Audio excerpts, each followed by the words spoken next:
नहमदुहु व नसल्ली अला रसूलिन करीम अम्मा बाद वअऊज़ु बिल्लाहि मिनश शैतानिर रजीम बिस्मिल्लाहिर रहमानिर रहीम रब्बि इश्रह ली सदरी व यस्सिर ली अमरी वहलुल उक़दतम मिन लिसानी यफ़क़हू क़ौली रब्बि ज़िदनी इल्मा व कमाला या मुक़ल्लिबल क़ुलूबि सब्बित क़ल्बी अला दीनिक।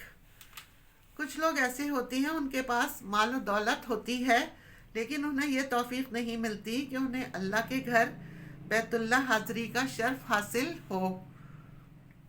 जबकि बहुत सारे लोग ऐसे भी होते हैं जो गरीब होते हैं, हैंड टू माउथ होते हैं, उनका गुजारा भी मुश्किल से होता है, लेकिन बड़े सच्चे आशिक रसूल होते हैं, दुरूद पाक पढ़ने वाले होते हैं और उन्हें हज का बुलावा आ जाता है। इसी तरह बाज़ लोग बड़ी बड़ी मिलों के मालिक, अरबोंपति, ऐसे लोग वो कनाडा, जापान, यूके तो जाते हैं, लेकिन हज पर जाने की उनको तौफीक नहीं मिलती।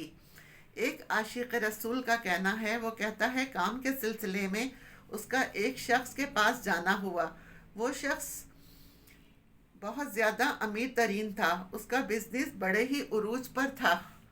वो कहता है मैं जब उसके पास गया तो बातों ही बातों में मैंने उससे कहा कि आपने तो माशाल्लाह बड़े ही हज और उम्रे किए हुए होंगे, अल्लाह ने आपको बड़े माल से नवाजा है, दौलत से नवाजा है। वो शख्स बोला नहीं जनाब, मैंने हज उम्रा नहीं किया। वो आदमी कहने लगा, ये सुनकर मैं चौंक उठा और कहने लगा कि आप हज करने नहीं गए? क्यों? आप तो मालदार आदमी हैं, करोड़ों में खेल रहे हैं, अल्लाह ताला ने आपको बड़े ही मालो दौलत से नवाजा है, हज तो कब का आप पर फ़र्ज हो चुका और आप हज के लिए नहीं गए? आपको रज़ा रसूल हाज़री का शर्फ हासिल नहीं हुआ? क्या आपका दिल नहीं चाहता? वो कहने लगा अगर मैं हज पर चला जाऊं तो मेरा सारा सेटअप कौन संभालेगा?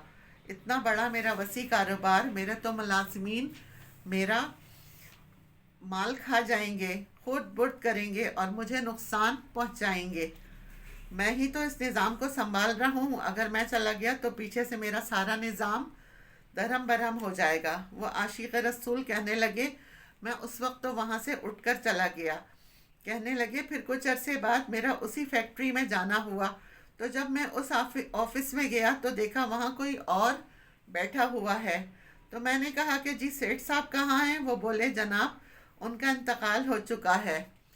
अब वो वही शख्स था जो ये कह रहा था कि मेरे बग़ैर निज़ाम नहीं चल सकता, लेकिन कोई बैठा इस निज़ाम को, इस फैक्ट्री को चला रहा था। तो बहुत बड़े बड़े सरमायादार होते हैं, लेकिन उन्हें हज उम्रे की सआदत का शर्फ हासिल नहीं होता। अगर आपका शुमार भी इनमें होता है, अगर आपको अल्लाह ने नवाजा है तो फिर आप पर हज फ़र्ज़ हो गया है। तो पहला काम यही करें कि जल्द से जल्द इस फ़र्ज़ को अदा करें। सरकार दो आलम मोहम्मद मुस्तफ़ा सल्लल्लाहु अलैहि वसल्लम ने इरशाद फरमाया कि जो इस्तिताअत होने के बावजूद हज ना करे वो भले यहूदी होकर मरे, भले नसरानी होकर मरे। अल्लाह अकबर, इतनी सख्त वईद है। अगर अल्लाह ताला ने आपको साहिब इस्तिताअत बनाया है तो पहली फुर्सत में फ़रीज़ा हज आप अदा करें, क्योंकि ये पैसा वगैरह ये सब यहीं रखा रह जाएगा। फ़ाखिर दावाना अनिल हम्दुलिल्लाहि रब्बिल आलमीन।